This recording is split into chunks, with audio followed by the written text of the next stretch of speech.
Subscribe the channel and press the bell icon. शेर और चील में गहरी दोस्ती। एक बार एक घना जंगल था। वहाँ बहुत सारे जंगली जानवर रहते थे। वे जंगली जानवर आपस में बहुत खुश रहते थे। उस जंगल के राजा और चील में गहरी दोस्ती थी। वह विशाल चील हमेशा शेर की मदद के लिए तैयार रहता था। वह हमेशा उसके साथ ही रहा करता था। वह कभी उसको अकेला नहीं छोड़ता था, हमेशा उसके साथ ही रहता था। जंगल का राजा शेर अब बूढ़ा हो गया था।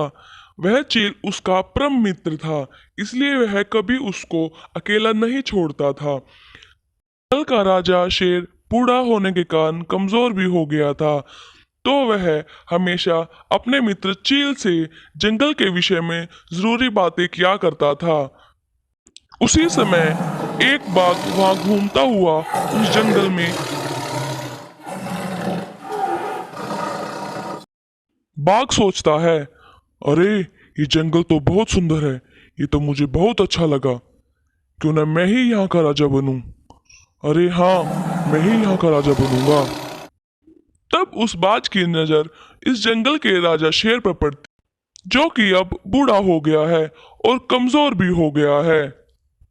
बाघ सोचता है, अरे वाह, ये तो बहुत अच्छी बात हुई। यह राजा तो बहुत बूढ़ा हो गया है और बहुत कमजोर भी। इसे तो मैं आसानी से हरा दूंगा। यह सोचकर बाघ जंगल के राजा शेर से लड़ने के लिए चला जाता है। जब वह जाता है तो रास्ते में उसे एक लोमड़ी मिलती है। लोमड़ी बाघ को देखकर पूछती है, तुम कौन हो और हमारे जंगल में क्या कर रहे हो? कौन हो तुम? बाघ लोमड़ी को बोलता है, अब मैं यहाँ का राजा बनूंगा।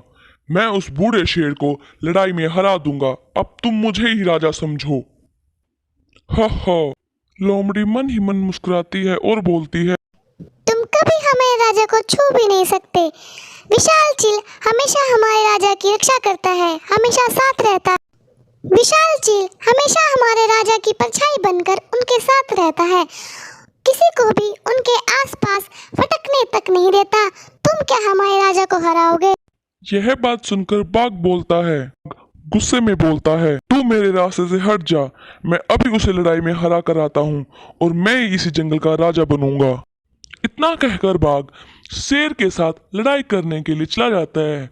शेर पेड़ के नीचे आराम ही कर रहा था, तो बाघ वहां पहुंच जाता है और उसके साथ झगड़ा करने लग जाता है। जैसे ही वह झगड़ा करता है, तभी वहां विशाल चील आ पहुंचता है और बाघ को अपनी चोंच मार मार कर भगा देता है।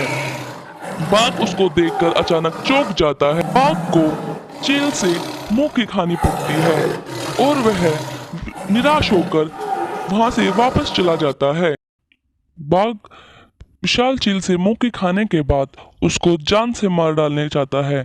वह लोमड़ी के साथ मिलकर एक योजना बनाता है। उस समय बाघ बहुत गुस्से में था और विशाल चील को मार डालना चाहता था। वे बाघ को जहरीले फल खिलाकर मार डालना चाहते हैं। लोमड़ी बाघ के कहने पर चील के पास चली जाती है। अरे लोमड़ी, तुम यहाँ। चील को फल दिखाकर बोलती है, फल जंगल के जानवरों की तरफ से तुम्हारे लिए भेंट है, क्योंकि तुम राजा की हमेशा मदद करते हो। चील बाघ और लोमड़ी की योजना के बारे में जानता था। उसने उनकी बातें सुन ली थी।